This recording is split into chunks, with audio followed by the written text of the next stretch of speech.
Diascofoot, le miroir du football de la diaspora congolaise.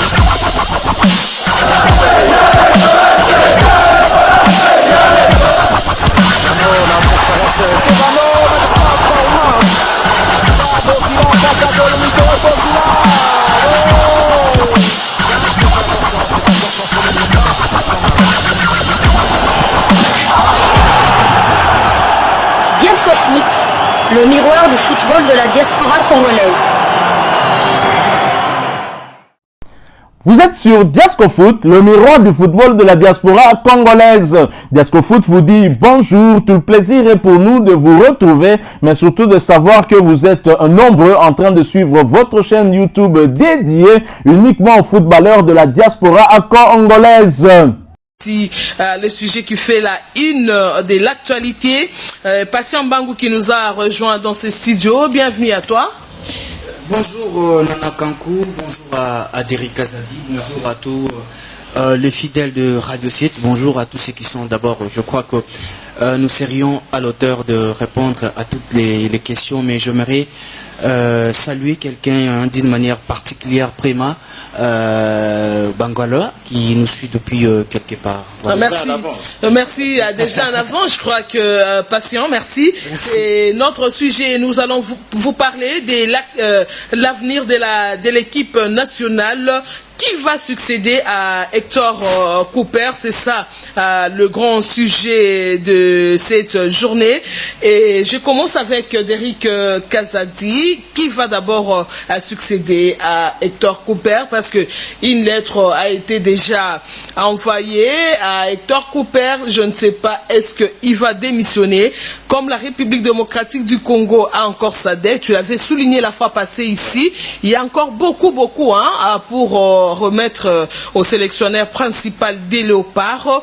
Le gouvernement qui ne voulait plus évoluer avec Hector Cooper a déjà adressé une lettre pour que Cooper puisse partir. Est-ce que d'abord, parce que ça on fait un pas en arrière, est-ce que d'abord avec ça, maintenant qui peut les succéder?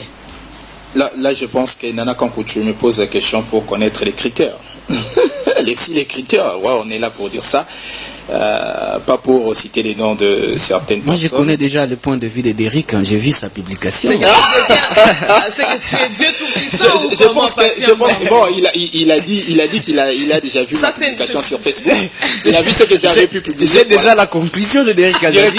Directement. Je pense que s'il s'agissait des critères, je dirais, bien que le temps déjà nous est imparti, vous savez, le problème d'abord s'oppose sur le plan organisationnel et sur le plan des visions. Là, ça reste important, il faudra souligner cela. On devait normalement avoir déjà pour ces mois-ci les élections à la tête de la FECOFA. C'est là où d'abord qu'il faudra commencer. C'est là où se situe le problème. Entre guillemets, on ne sait pas encore. Apparemment, les comités en place préparent un glissement. Là, entre guillemets. Mais si tu regardes bien, tu verras qu'il faudra d'abord commencer par la FECOFA. Donc, parler d'une restructuration au niveau de la FECOFA et voir dans quelle mesure engager un autre entraîneur pour aider la sélection nationale de la RDC d'être qualifié au moins pour la CAN Côte d'Ivoire 2023. Mais qu'à cela ne tienne, je pense que s'il s'agissait de parler des critériums, on a besoin d'une personne qui a un projet. Là, c'est ça. On n'a pas besoin d'une personne qui a un palmarès. Oui, le palmarès, ça peut accompagner parce que c'est très important pour un entraîneur.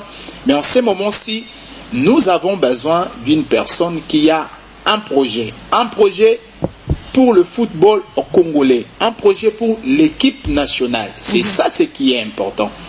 Vous voyez? C'est ça ce qui est important. Un projet, comme je l'avais dit tantôt, à court terme, moyen terme et long terme. Et Claude Makelele, je n'ai pas fini, patient, je n'ai pas fini. Ah oui, tu as la parole. Je n'ai pas fini. Tu as la parole, vous allez parler tantôt. Je crois que patient prendra aussi la parole, le même nombre si tu regardes bien, parmi les gens qui ont manifesté leur volonté, il vient de dire Claude Makelele l'a fait, il a manifesté sa volonté. Tu venais de parler tantôt de Jean-Florent Ibenge Ikwanye. Oui, c'est Jean-Florent a toujours eu cette volonté donc d'accompagner le football congolais.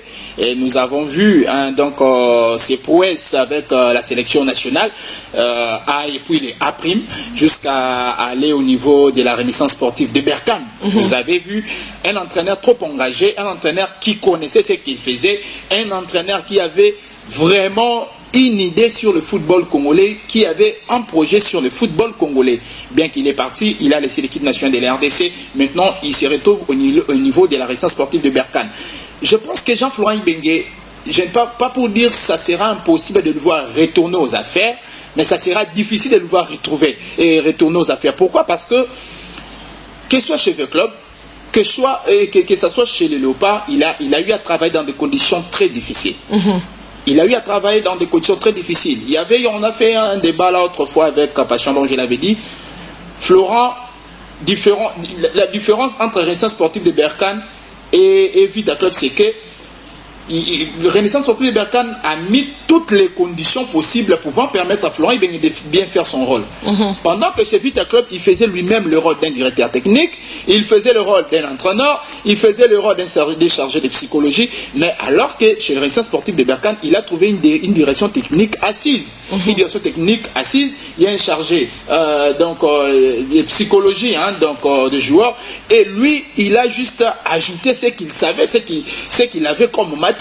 Il a y ajouté, vous avez vu, Florent Ibenge faire des très bons résultats, champion actuellement avec son équipe en Coupe de la Confédération. Donc il est entouré d'un environnement qui lui permet en fait de bien faire son travail. Alors que chez V Club, c'était dans des conditions difficiles. Même à côté Léopard, le maigre salaire de $18 000, ils arrivent au pays même Nayali Koukouma. Mais on a vu Florent quand même avec ça. Des fois, il y avait des arriérés. Des arriérés. Mais nous avons vu Florent à Tayango, mais il a réussi à travailler et il a laissé l'équipe nationale là où c'était. Il a eu l'équipe qui était sur le plan continental presque perdue.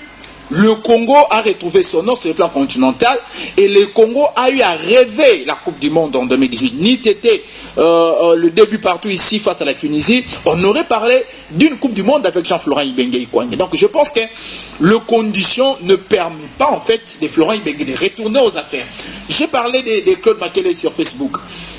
Moi, le problème, ce n'est pas en fait le palmarès des Claude Makélélé qui m'occupe, mais c'est plus la volonté qu'il a manifestée. Il a dit, nous voulons restructurer ensemble le football congolais. Ça veut dire, il y a quelqu'un qui a eu à observer la situation et il a appréhendé quelque chose. Et en fonction de ça, il a déjà une idée, il a rédigé un projet et veut amener ces projets au niveau de la Fédération congolaise de football, l'association et pourquoi pas aussi les ministères des Sports. On y reviendra, je crois que c'est ça. On y reviendra, je crois qu'on doit aussi accorder la parole à Patient. Surtout le même nombre de minutes. Je vais atterrir. Le même nombre de minutes. Il y en a autant de questions d'Eric Azadi. En une minute, je souligne, moi, en tout cas, je soutiens si la FECOFA arrivait à donner la chance vraiment à Claude Makélélé, je suis la première personne vraiment à saluer cette proposition. Derick Kazadi est la première personne à soutenir Claude Makélélé. Je ne sais pas si c'est le même point de vue que Patient Bangou qui va succéder à Hector Couper. Je crois que vous avez compris la conclusion de Derick Kazadi quand je l'ai dit, que je savais déjà de quoi.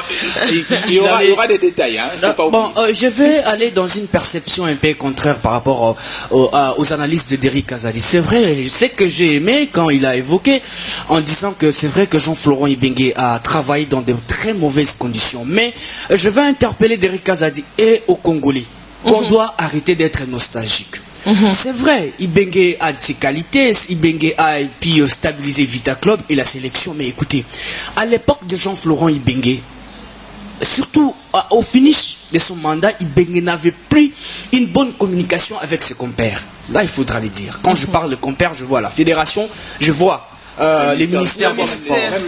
Vers même certains joueurs. Certains joueurs. Donc, il n'y avait pas il y avait plus la communication permanente entre les trois. Et c'était dû à quoi, c'est-à-dire quoi? Le Congo, tu donnes un bon résultat, on t'applaudit. Or, c'est vrai que le football, ça demande de l'instantanéité, mais à un certain niveau, quand ça ne marche pas, il faut qu'on encaisse. C'est le moment où c'est l'étape qui a fait souffrir Jean-Florent Ibenge. Alors, moi, par rapport à ce qui concerne le profil, j'ai suivi le secrétaire général de la fédération belge sur les antennes d'une station à la place, mais il a dit jusque-là, il n'y a pas une sollicitation. Quelle est la méthode ou le mécanisme qui est mis en place pour l'instant au côté fédération? C'est passer à une négociation à l'amiable avec les staff Cooper. Bon, c'est vrai que Cooper nous a déçus. On n'a pas participé au prochain Coupe du Monde. La CAN, l'entame est très mauvaise pour la Côte d'Ivoire. Déjà, ça. En tout cas, ça sent très mauvais. Ça, on ne refuse pas. Mais parlons de Claude Makelele. Quand Derrick Azadi me parle d'un projet que Makelele a proposé, lequel? Il n'y en a pas. Je vais revenir sur les stats qu'il a évoqués. C'est vrai que Makelele aujourd'hui est directeur sportif, conseiller plutôt sportif, c'est chez Chelsea. On ne refuse pas à Chelsea, c'est parmi les tops.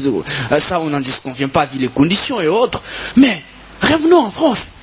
Le même Makelele a été chassé, je crois, à Bastia, une équipe de la 2e ou 3e division française.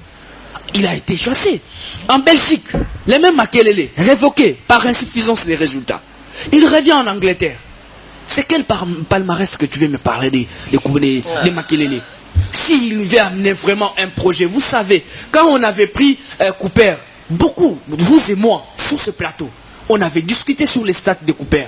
Tu critiques en vrai ou faux? Tu es devant moi, réponds-moi en vrai ou faux? Je crois au vrai.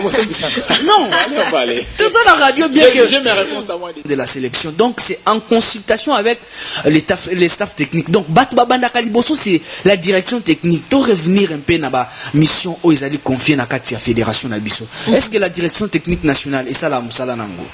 Parce que le problème ou la situation qui complique actuellement avec notre sélection, c'est l'aspect technique.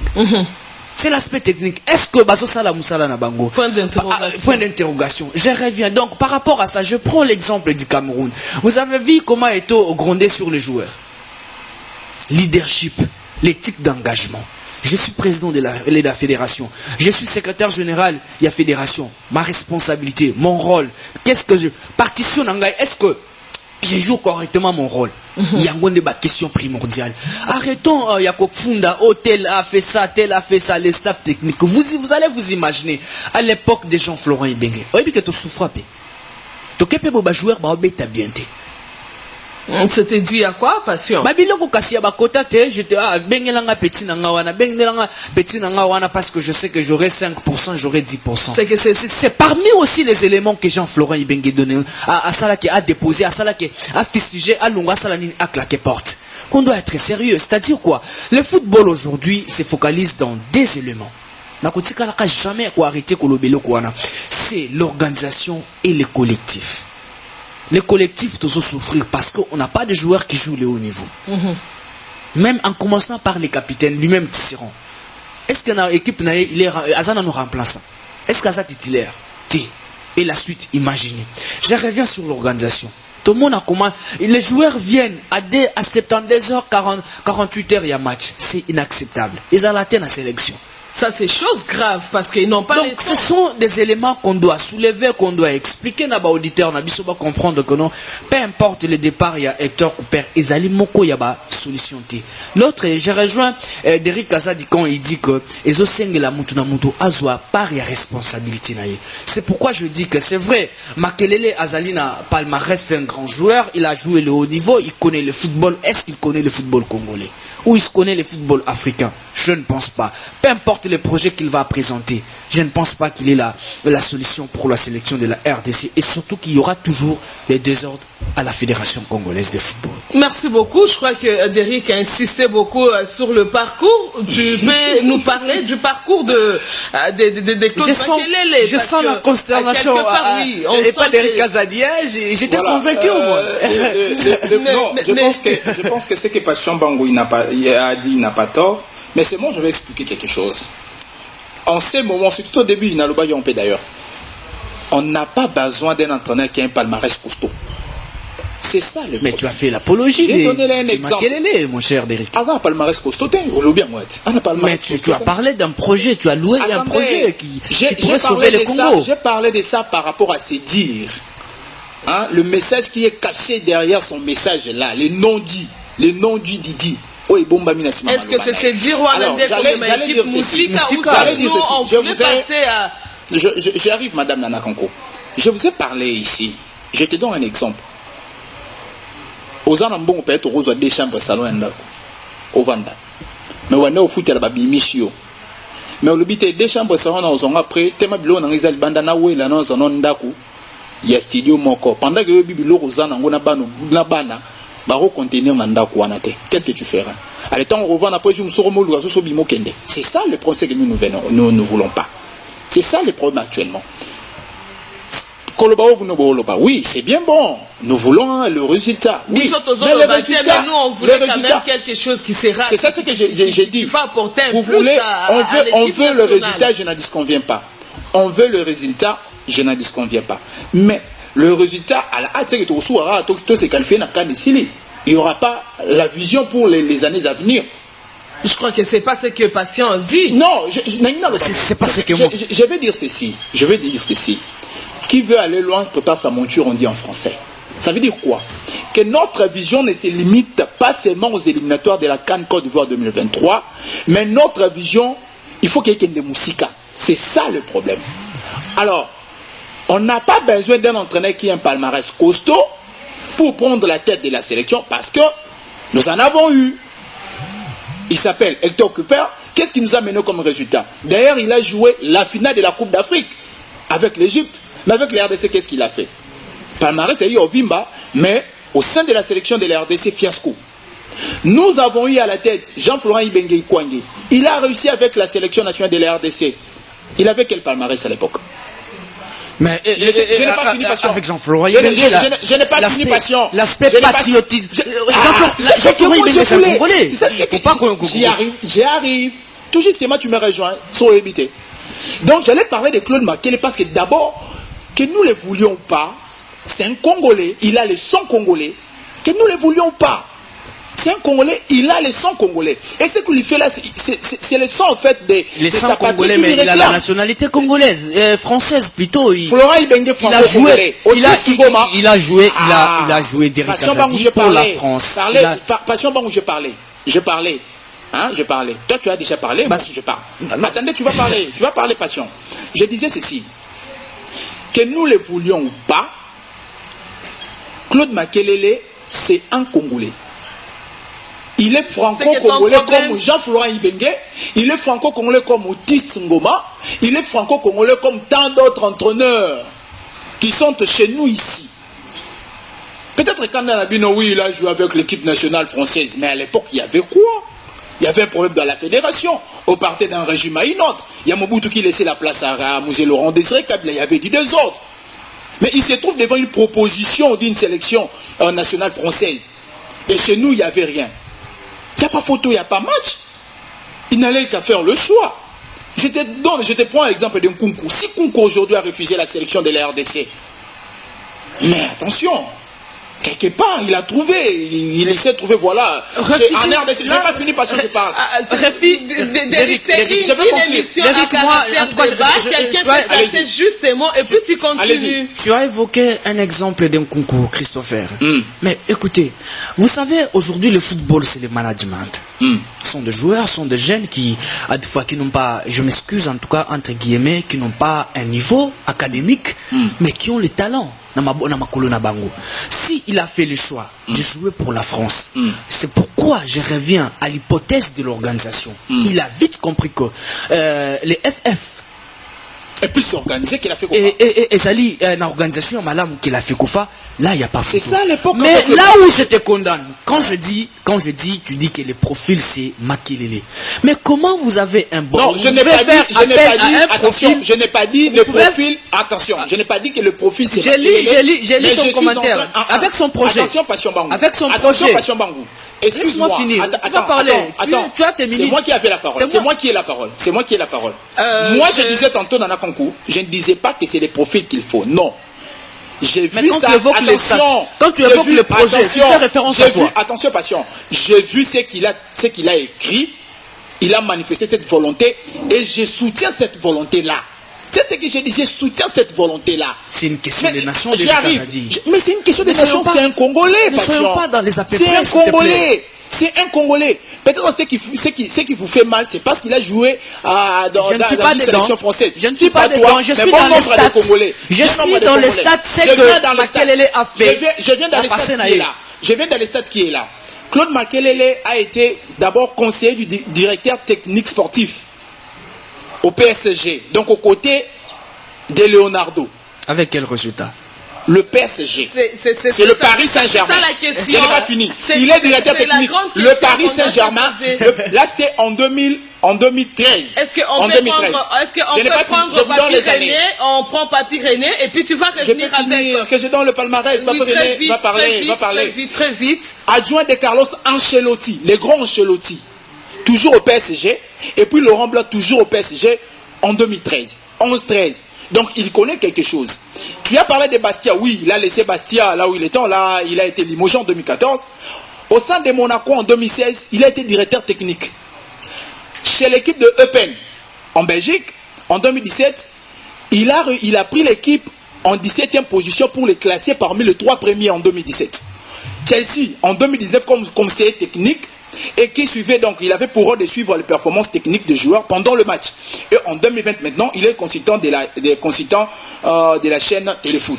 Donc il connaît quand même quelque chose sur le plan technique dans le monde du football. On prend Papi René, oui. Il n'est pas novice. Papi René, vous êtes déjà en direct, bonjour. Bonjour Nana, bonjour à Derek, bonjour à Patient. Bonjour docteur. De Radio 7. Merci beaucoup. La seule question, qui l'avenir de notre pays, de notre équipe nationale, qui va succéder à Hector Cooper? Il y a déjà des bouches ici qui parlent de Florent Ibenge, celle-là qui parle de Claude Makelele, comme Derek venait de les souligner. Je ne sais pas ton point de vue par rapport au successeur de Hector Cooper. Les successeurs de Hector Cooper doivent être un entraîneur compétent, un entraîneur qui a déjà fait ce que les autres ont fait. On doit laisser Ibenge calme. Il est revenu à l'équipe du Chan, on sait les résultats, ça n'a pas été.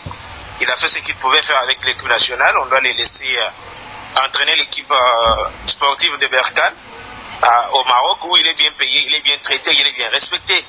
On va nous faire revenir Ibenge, quand ça ne va pas tenir, on va injurier même sa mère. Je crois que je ne suis pas de cet avis-là. Pour un entraîneur, nous avons des entraîneurs ici. J'ai suivi le secrétaire général de la FECOFA ce matin qui disait qu'en attendant que cette résiliation du contrat aboutisse, ce sont les entraîneurs adjoints congolais de Hector Cooper qui vont accompagner les Léopards. Si le sélectionneur principal ne pourra pas venir avant septembre, je crois qu'on doit laisser les Congolais qui sont là amener l'équipe nationale jusqu'à la fin des 4 dernières journées qui restent. Derek défend Makelele. Je crois qu'il a essayé de donner, alors que hier soir, il ne reconnaissait pas, lorsque je lui disais, j'ai discuté avec lui, il ne reconnaissait pas que quand un entraîneur titulaire est là et qu'il a son adjoint, lorsque l'équipe gagne un trophée, le trophée là est attribué également à l'entraîneur adjoint. Il doutait ça. J'ai pris l'exemple de Miayo en 2016 avec Mazembe. Il était entraîneur adjoint de Hubert Velud. Mazembe gagne la Coupe de la Confédération. Cette Coupe de la Confédération est dans le palmarès de Miayo en tant qu'entraîneur également. Zidane en 2014, adjoint de Ancelotti au Real Madrid. Il remporte la décima ensemble. Ce trophée-là aussi été attribué. Lui a voulu un peu lutter et il a pris l'exemple de Rigobert Song. Rigobert Song a été d'abord le sélectionné de l'équipe Chan du Cameroun. On va nous parler de Makelele. Dis-moi un peu ce que Makelele a fait. Il a été avec Bastia, l'équipe mieux organisée que les Léopards. Il a été limogé pour insuffisance des résultats. Il était à côté de Leonardo au PSG pour quels résultats? Parce que tous les Guadors qui sont arrivés au PSG, les soucis n'étaient pas de remporter la Ligue 1 française. Les soucis étaient de remporter la Ligue des Champions. C'est pourquoi il y a des changements de temps en temps à la tête des staff techniques du PSG. Je crois qu'on ne doit pas quand même parler, parce qu'on doit parler pour plaire à certaines personnes, pour faire de la publicité de Makelele. Il n'est pas à la hauteur. Quand un entraîneur qui veut entraîner une sélection nationale, il attend qu'il y ait l'appel à la candidature. Il n'y a pas eu appel à la candidature directement. Il va tuter, il va commencer à passer sur des chaînes de télévision pour qu'il soit approché. Il n'a pas la carrure. On doit d'abord organiser les choses à la FECOFA, qui est les élections, parce qu'on peut changer. On peut nous amener même Carlo Ancelotti, on peut nous amener Guardiola. Si le système n'est pas encore prévu, si le système n'a pas été changé, on va toujours faire un cercle vicieux. Pour moi, pour l'instant, je suis de ceux qui pensent qu'on doit laisser les entraîneurs qui sont là. À Zaïra, on sait comment il est arrivé à l'équipe nationale. Et on a vu Daouda. On peut associer peut-être Otis ou Miayo. Il forme un collège des entraîneurs. On termine d'abord ces éliminatoires avec les nationaux. Ils peuvent être à la hauteur de nous qualifier à la CAN. Je termine par là. Ibeng était avec nous, il était national. Nous avons joué au moins 3 CAN successives, alors qu'avant lui, il y avait tous les expatriés de toutes les nationalités différentes qui n'avaient pas parvenu à nous faire qualifier pour la CAN 2000 à une phase finale, en dehors de Claude Leroy, qui était parti en 2006, qui est revenu pour la CAN 2013 en Afrique du Sud, et on connaît les résultats. Les résultats étaient fameux. Et après, il est parti, parce que parfois, les entraîneurs n'ont pas la latitude de faire mieux leur travail. Les gens parlent aujourd'hui peut-être de Cooper à sa manière de parler, les joueurs ne parviennent pas à écouter. Je ne suis pas de cet avis-là. Parce que Chris Olongli était entraîneur avec le club en 2009. Il a amené, c'est les rares des expatriés entraîneurs que le club a connu, qui a amené le club en phase des poules de la Coupe de la Confédération. Ils étaient même à un pas de se qualifier pour les demi-finales, mais il a été empêché de ne pas aller en On continue, je crois que Papy René a donné aussi son point de vue par rapport au successeur d'Hector Cooper. Je crois qu'il n'a pas aussi, il a été du côté de Patient Bangou, il n'a pas aimé Claude Makelele parce qu'il commence déjà à faire les Makelele sur les réseaux sociaux. Or, la RDC a au moins besoin de quelqu'un qui peut nous faire nous avancer vers l'avant, parce qu'on a besoin de qualifier l'équipe au niveau de la CAN Côte d'Ivoire 2023. C'est qu'on n'a pas besoin des éloges, selon Papy René. Je crois que la balle est dans votre camp. Je crois que c'est pas Attends, je donne la parole. Nous, on a dit ça. C'est pas toi qui accorde la parole, c'est moi. Merci. Merci. Je crois que merci beaucoup Nana Kanko pour la protection en face d'Eric Azadi. En tout cas, c'est compliqué. Je crois que Papy René venait de rejoindre mon point de vue par rapport à ce que je disais à Eric Azadi. Vous savez, actuellement, on n'a pas besoin d'une publicité. On a besoin de quelqu'un qui a du charisme, c'est-à-dire le charisme qui va permettre c'est-à-dire qu'il y ait une bonne communication entre FECOFA, joueurs, staff technique, c'est-à-dire quelqu'un qui viendra reconstruire cette sélection de la RDC qui n'a même pas un jeu de fond quand on regarde les 2 dernières rencontres des Léopards de la RDC. Donc, Eric Azadi, à mon avis, c'est vrai que Belge, les secrétaires de la FECOFA l'a dit, c'est vrai qu'il n'est pas encore le temps pour qu'on parle des dépôts des candidatures, mais c'est faire déjà une pib sur le plan médiatique surtout. Je crois que c'est un mauvais chemin pour Claude Makelele. Mais je reviens sur le stade parce que Eric Azadi, avant qu'on prenne Papy René, évoquait les statistiques. Je l'ai dit ici. Revenons un peu. Qu'est-ce que Makelele a fait étant qu'entraîneur? Na parcours na yowana. Les 3 entraîneurs cités au Paris Saint-Germain. Est-ce que tu le sais? Limogé, en français c'est ça. Non, libéré. Limogé. Parle. Prenons même libéré, c'est pas ce qu'ils ont fait de les entraîneurs que tu venais de citer là, c'est Laurent Blanc qui était limogé. Il a été libéré par quoi? D'accord. Parce qu'il a fait quoi? Mais il y a eu résiliation des contrats. Eric Azadi. Les 2 parties ne se sont pas entendus. Il est parti. Eric Azadi. Ensuite, il n'était pas limogé. Là, il ne faut pas oublier. Protégez-moi, Nana Kanko, comme ça, je vais finir d'Eric Azadi pour te dire que Mato, surtout au Tanguy, qui ont travaillé avec Makelele. n'ont pas donné un bon résultat. En France, en Belgique, en Angleterre. Je reviens. En étant conseiller sportif de Chelsea, je ne pense pas qu'il joue une grande partie à ce qui concerne l'évolution. On intervient quand on vous sollicite. C'est ça, être conseiller sportif. Ce qui va solliciter dans la situation pour intervenir en étant conseiller. Mais il est là. Mais il est là. C'est un poste subjectif. Il est là. Je t'explique. C'est subjectif. Sur le plan évolution, tactique, il ne contribue rien. C'est subjectif. Alors, pour dire que Claude Makelele doit arrêter, on doit réfléchir. Voilà, nous sommes arrivés à la fin de ce sujet. Hein. Si vous l'avez aimé, n'hésitez pas à nous laisser un maximum de j'aime. N'hésitez pas non plus à partager avec nous votre opinion. Si vous en avez une par rapport au sujet que nous venons de vous proposer, laissez-la nous à travers un commentaire. Abonnez-vous si vous êtes nouveau ou ancien, que vous ne vous êtes pas encore abonné sur cette chaîne Diascofoot, parce que nous sommes le miroir du football de la diaspora congolaise. Et n'oubliez pas, qu'en vous abonnant, apparaîtra une petite cloche de notification. Cliquez dessus pour ne plus rien manquer des prochaines vidéos que nous allons vous proposer. Encore une fois, merci à vous, avec espoir de vous retrouver très bientôt avec un autre sujet d'actualité. En attendant, portez-vous bien et Diascofoot vous dit au revoir.